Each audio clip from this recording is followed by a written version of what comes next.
तारीफ़ हो। यीशु के पाक और जलाली नाम में हम तेरा शुक्र करते हैं क्योंकि तू भला है और तेरी शफ़क़त अबदी है।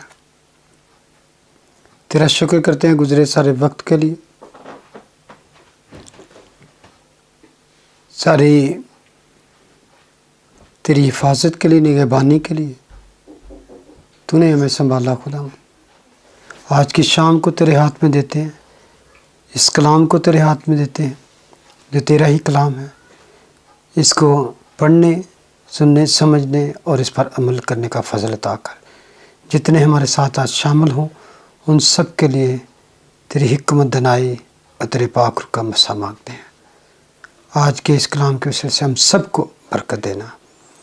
यीशु के पाक और जलाली नाम में सब कुछ मांगते हैं, आमीन। God bless you. ज़बूरों की जैसे कि स्टडी कर रहे हैं तो साम 26 ज़बूर 26 को देखेंगे। ज़बूर 26 जो है उसका टाइटल कह सकते हैं कि खुदावंद मुझे जांच, सर्च मी ओ लॉर्ड। 27 हियर मी ओ लॉर्ड, मेरी आवाज़ को सुन। 28 हेल्प मी ओ लॉर्ड। यानी कि इस तरह दुआ, एक तरह से दुआई ज़बूर है ये। तो आए हम शुरू करते हैं जैसे फिर खुदावंद हमें गाइड करेगा। ज़बूर 26। दाऊद का मज़मूर। ऐ खुदावंद मेरा इंसाफ कर, क्योंकि मैं रास्ते से चलता रहा हूँ और मैंने खुदावंद पर बेलग़ज़िश तवक्कुल किया है। ऐ खुदावंद मुझे जांच और आज़मा, मेरे दिलो दिमाग को परख, क्योंकि तेरी शफ़क़त मेरी आँखों के सामने है और मैं तेरी सच्चाई की राह पर चलता रहा हूँ। मैं बेहुदा लोगों के साथ नहीं बैठा, मैं रियाकारों के साथ कहीं नहीं जाऊँगा। बद किरदारों की जमात से मुझे नफ़रत है, मैं शरीरों के साथ नहीं बैठूँगा। मैं बेगुनाही में अपने हाथ धोऊँगा और ऐ खुदावंद मैं तेरे मज़बा का तवाफ़ करूँगा ताकि शुक्रगुज़ारी की आवाज़ बुलंद करूँ और तेरे सब अजीब कामों को बयान करूँ। ऐ खुदावंद मैं तेरी सुकूनत गाह और तेरे जलाल के ख़ैमा को अज़ीज़ रखता हूँ।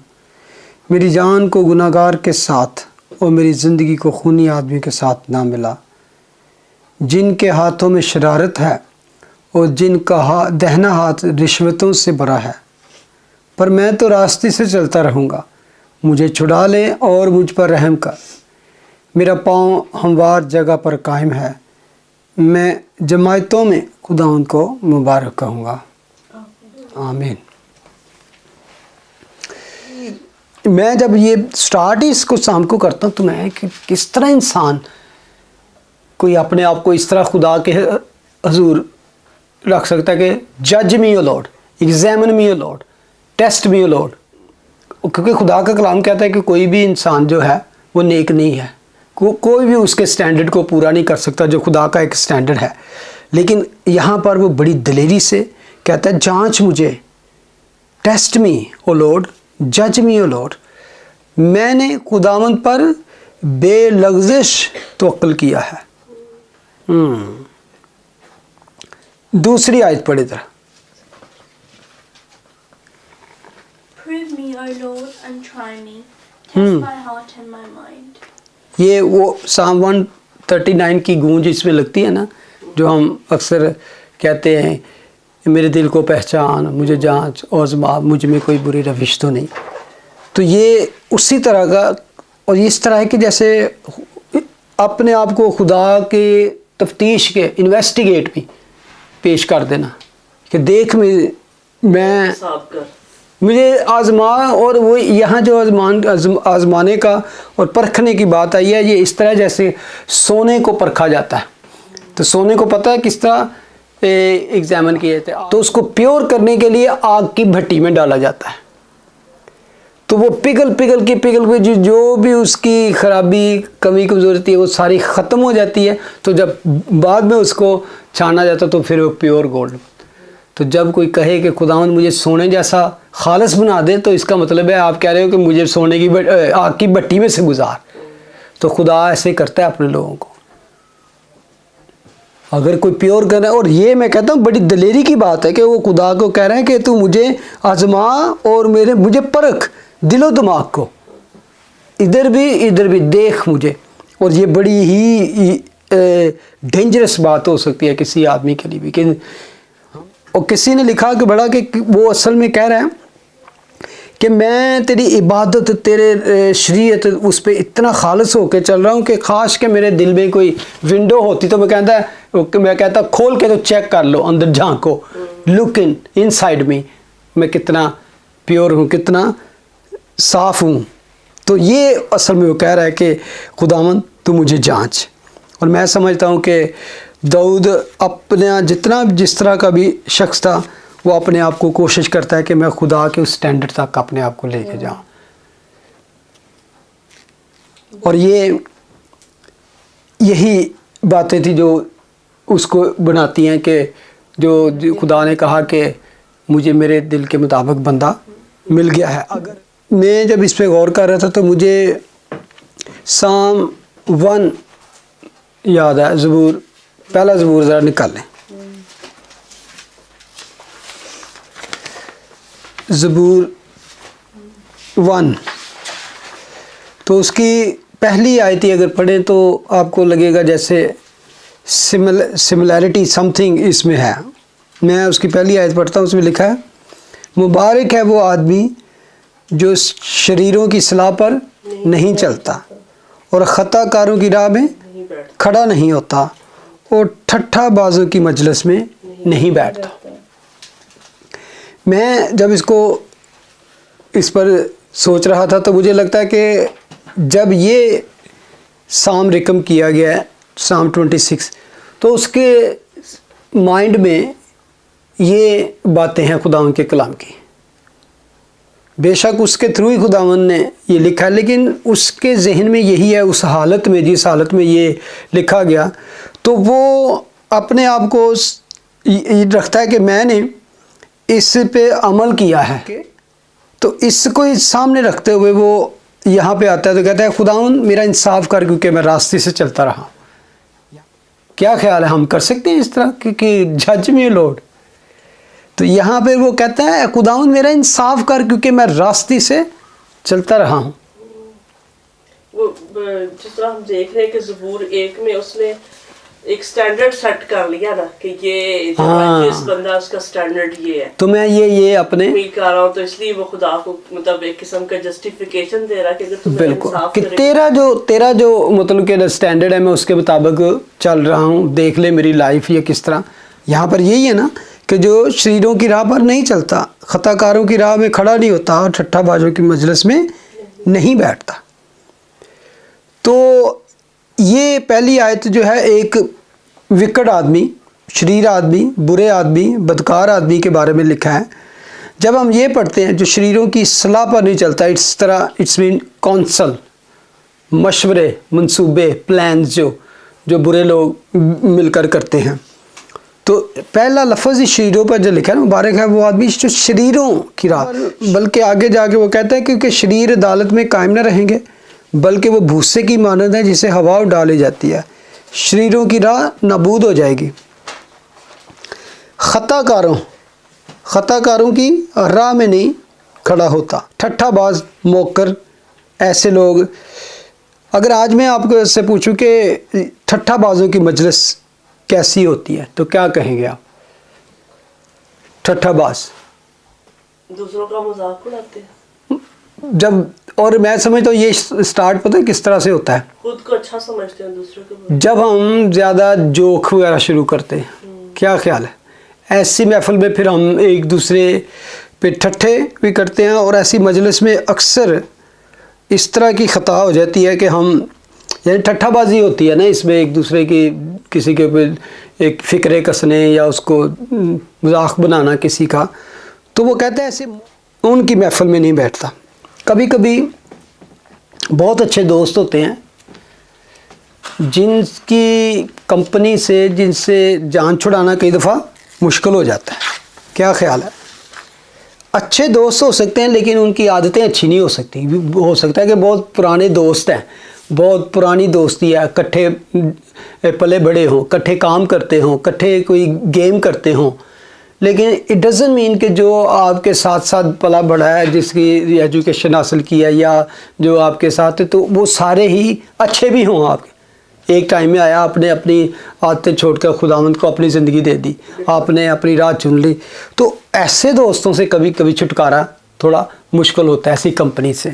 तो क्योंकि बेशक अच्छे दोस्त हैं लेकिन उन आदतें खुदा को नहीं पसंद, तो उनसे वो असल में जान छुड़ाने की बात कर रहा है। अगर आगे आप पढ़ेंगे तो आपको लगेगा चौथी और पाँचवीं आयत में वो वही जो साम 1 है उसी की रेपुटेशन है। वो कहता है मैं बेहुदा लोगों के साथ नहीं बैठा, ठीक है ना। वो कहता है मैं रियाकारों के साथ कहीं नहीं जाऊंगा, मैं बदकिरदारों की जमात से मुझे नफरत है, मैं शरीरों के साथ नहीं बैठूंगा। यही था ना। मुबारक है वो आदमी जो शरीरों की मजलिस में नहीं बैठता, जो उनकी राह में नहीं खड़ा होता, जो उनके साथ नहीं बैठता। तो वो अब यहाँ पर वही बात करता है। अगर इन चारों चीज़ों को देखें तो वही है। जो बेहुदा लोगों के साथ जिक्र आया है, तो यहाँ पे अडल्टरस का जिक्र है। इंग्लिश में है कि अडल्टरस के साथ मैं नहीं बैठा, यानी कि बुरे लोगों की सोबत में। तो रियाकार हिपोक्रेट्स, बदकार ईवल डूअर्स, और शरीर विकट आगे आके उसको सारा उसने संभल कर दिया कि ये चीज़ों जिसमें है वो सारे कौन हैं? विकट लोग हैं। वो शरीरों के साथ नहीं बैठा। तो असल में वो साम 1 पर ही अमल कर रहा है कि मैं शरीरों में एक तरह से खुदा को कह रहा है कि परख और मुझे प्रूव्ड करके आई एम ब्लेसड। जिस तरह तूने कहा मुबारक है वो आदमी जो शरीरों की सलाह पर नहीं चलता। तो वो यहाँ पर कहता है, बल्कि वर्स 9 अगर पढ़ें तो उसमें क्या लिखा है? Verse 9, Do not destroy me along with sin, or my life along with men of bloodshed. बल्कि अगली 10 भी पढ़ लें। In whose hands are evil schemes, and whose right hands are ठीक है। filled with bribes.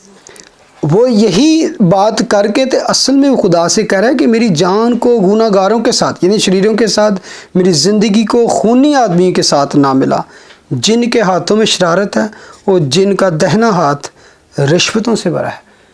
यानी कि बुरे आदमी जो इस तरह के हैं, हिपोक्रेट्स, ईवल डूअर और अडल्टरस, उनके सलाह मशवरे, उनकी काम, उनकी कंपनी में यही बातें होती हैं कि वो बुरा सोचते हैं। और ये बड़ा कि खूनी आदमी का लिखा है ना, ब्लड थर्स्टी, यही है ना इंग्लिश में उसका वर्स 9 में, कि मुझे उनके साथ ना बुला, मेरा उनके साथ कोई नहीं ताल्लुक़, मेरी उनके साथ कोई कंपनी नहीं है। मेरी जान को गुनाहगारों के साथ और मेरी ज़िंदगी को खूनी आदमी के साथ, ब्लड थर्स्टी मैन। और ये बहुत डेंजरस बात है कि खुदा ने कि 10 अहकाम में था कि तू खून ना करना, खूनी को खुदा माफ़ नहीं करता। असल में यहाँ पे बात उसने कहा है कि मेरी उनके साथ कोई सोबत नहीं है, उठना बैठना नहीं, मेरी उनके साथ गैदरिंग नहीं है। बल्कि आगे वो कहता है जाके कि मैं किस तरह की महफिल में बैठना चाहता हूँ। वो 6 पढ़े ज़रा। I wash my hands in innocence and go around your altar, O Lord. 7वीं पढ़ ले। Proclaiming thanksgiving aloud and telling all your wondrous deeds. यानी कि बजाय इसकी कि उनकी कंपनी में बैठूं उन जैसे लोगों में, लेकिन कहता है नो, मैं बेगुनाही में अपने हाथ धोऊंगा और ए खुदा में तेरे मज़बा का तवाफ़ करूंगा, ताकि शुक्रगुजारी की आवाज़ बुलंद करूं और तेरे सब अजीब कामों को बयान करूं। ए खुदावंद, मैं तेरी सुकूनतगाह और तेरे जलाल के खैमा को अजीज़ रखता हूं। यानी कि मेरी अब डिज़ायर ये है, मेरी डिज़ायर क्या है कि मैं बेगुनाही में अपने हाथ दूँ का मतलब है वो हमने 24 ज़बूर में पढ़ा था ना, कौन खुदा के पहाड़ पर खड़ा होगा, कौन उसके पाक खैमा में, जिसके हाथ पाक, जिसके हाथ साफ और दिल पाक। तो वो कहता है मैं ऐसे ही, क्योंकि मैं ऐसे लोगों के साथ कंपनी नहीं रखूँगा, मैं इनके साथ ना बैठूँगा, ना कहीं जाऊँगा, ना उनकी सलाह में मशवरों में शामिल होऊंगा। मेरी जान को गुनाहगारों के साथ और उनके खूनी आदमी के साथ ना, do not count me in this kind of people, बल्कि मैं उनमें गिना जाऊँ जो जिनके हाथ साफ हैं, जो तेरे घर का तवाफ़ करते। असल में ये यहूदियों में था, जब हैकल में कुर्बानियाँ वगैरह चढ़ाई जाती थी तो वो क्या करते थे, जब वो कुर्बानी चढ़ाते थे तो वो एक तो खुदा के हमदोस्ताइश करते थे, तारीफ़ करते थे, और साथ साथ में उसके गिर्द गिर्द चौगिर्द फिरते रहते थे, मज़बा के गिर्द जहाँ पर कुर्बानी चढ़ाई जाती थी। साथ साथ वो उसके बड़े बड़े कामों का, उस जो भी किसी को खुदा ने बरकत दी, खुदा ने किसी को कामयाबी दी, तो उसकी बड़े कामों का बयान करते। एक तो जो कलाम में बड़े बड़े काम उसने किए हुए हैं, एक पर्सनली उनकी ज़िंदगी में जो काम होते, तो जैसे काहिन ये काम करते थे, वो कहता मेरा भी मैं ऐसा ही करूँगा कि मैं तेरे घर जाऊँगा, मैं कुर्बानियाँ चढ़ाऊँगा और मैं तेरी तारीफ़ करूँगा, तो मैं तवाफ़ करूँगा। एक इस तरह का गीत भी हम पढ़ते हैं ना, से उन्दे दवाले फिरो बुर्ज गिनो आलिशान। असल में ये फिरने का मतलब था कि हम फिरते हैं और उसके गिर्द हमारा फोकस किसी तरफ जाए, तो इसलिए हम चक्कर लगाते रहते हैं उसके गिर्द और याद करते रहते हैं उसके कामों को, उसके बड़े बड़े। ये जो वर्स 6, 7 और 8 में लिखा है, यहाँ पे असल में अजीब काम करने के लिए खुदा के कामों का बयान, लोगों को सुनाना, उनको प्रीच करना, उनको उनकी खुदा के बुजुर्गी के बारे में, खुदा की पाकीज़गी के बारे में, खुदा के बारे में बताना। तो मज़बा के गिर्द ऐसे करते थे, और उनके लिए तो मैं समझता हूँ कि बेशुमार काम थे। खुदा ने उनको कहा था बियाबान में, जो खुदा ने उनके साथ बड़े बड़े काम किए, तो उसको याद रखना, इनको अपने चौखटों पर लिखना, आप चलते उठते बैठते अपने बच्चों को बताते रहना, सिखाते रहना।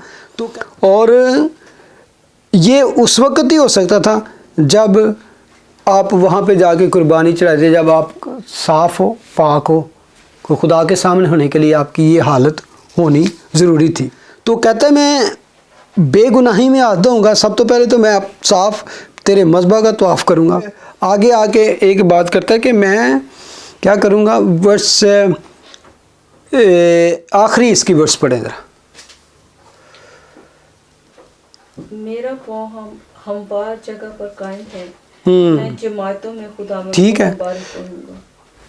वर्ष 5 में पढ़ा था कि बद किरदारों की जमात से मुझे नफ़रत है, ठीक है, उसकी बजाय मैं क्या करूँगा, मैं रास्तबाजों की जमात में होऊंगा। तो फिर आखिर में वो कहता है जमातों में, कि जहाँ पर भी असम्बली होगी पाक लोगों की। खुदा का कलाम हमें इब्रानी के ख़त पे लिखा है कि हम इकट्ठे होने से बाज ना आए। वो आयत पढ़े ज़रा। ये है 10:25। ठीक है, पढ़ दे। और एक दूसरे के साथ जमा होने से बाज ना आए, जैसा बाज लोगों का दस्तूर है, बल्कि एक दूसरे को नसीहत करें, और जिस कदर उस दिन को नजदीक होते हुए देखते हो, उसी कदर ज्यादा किया करो। और ज़्यादा यानी कि जितना उस दिन को, खुदावंद की आमद को हो, इकट्ठे हो, इबादत करो, और जैसे जैसे खुदावंद की आमद का दिन नज़दीक है और ज़्यादा किया करो। क्या गैदरिंग टुगेदर लिखा है असल में, और आपके क्या लिखा है, असेंबलिंग है। अगर आपसे मैं पूछूं असेंबलिंग और गैदरिंग में क्या फ़र्क है, गैदरिंग एंड असेंबलिंग। असेंबली होती है खास पर्पस के लिए, ख़ास पर्पस के लिए, उसमें मतलब कोई चीज़ बताई जाती है। गेट टुगेदर होता है कि किसी भी फंक्शन या इस तरह। गेटिंग टुगेदर का बेसिक मतलब तो इकट्ठे होना ही है। हाँ, इकट्ठे होना है। तो असेंबली एक किस्म की जमात। असल में बिल्कुल ठीक कह रहे हैं आप। असल में इसको इस तरह समझ सकते हैं, बड़ी अच्छी एग्जांपल कि खुदा की खादमंदी के एक, जैसे एक वॉच है, अगर उसको आप खोल दें, खोल के ना, तो उसके सारे जितने भी उसके पार्ट्स हैं, मतलब कि ऐसे खोल दें बिल्कुल, तो आप उसको बाद में ऐसे कर देंगे, तो ये इकट्ठे, ये आपने इकट्ठे कर दिए। This is gathering all parts, that is gathering. लेकिन अगर आप उसको उस जगह पे लगाओगे, दैट इज असेंबलिंग। गैदरिंग में आप क्या, उसका कोई पर्पस नहीं हो सकता। गैदरिंग तो किस तरह की भी होती है, आपने सही कहा कि गैदरिंग में कई जगह पे इकट्ठे होते हैं, किसी का माइंड कुछ, किसी का काम कुछ, किस तरह गैदरिंग ये भी हो सकती है। और अक्सर मैंने इससे एक बड़ी सबक सीखा कि कई दफ़ा हम चर्चेज में भी गैदर होते हैं, संबल नहीं होते, क्योंकि खुदा ने कलीसिया को एक बदन की शक्ल में बनाया। हर पुर्जे का, हर पार्ट का अपना अपना वहाँ पे रोल है, उसकी अहमियत है। We are not get together in the church, we assemble, कहते हैं असेंबली ऑफ द बिलीवर, कहने का मतलब कि एट प्रॉपर प्लेस है। तो फिर क्या होता है, जब अगर आप प्रॉपर प्लेस पे, तो वो सारा सिस्टम काम भी करेगा। जैसे वर्शिप है, ठीक है, हर चीज अगर अपनी अपनी जगह पे होगी, हर पार्ट अपनी अपनी जगह और काम से ही करता होगा, तो देन क्या होगा, वो चर्च हो। और स्पेशली इसलिए असेंबली ऑफ बिलीवर कहा गया, रफाकत उस पे रखना। तो जब हम चर्च में, जो जिस चर्च का इस तरह से सिस्टम है, वो सारे अपनी अपनी जगह पे अपने अपने काम में, तो मैं समझता हूँ सिस्टम उसी तरह फिर वर्क नहीं करेगा, बल्कि रन करेगा, प्रॉपर काम करेगा।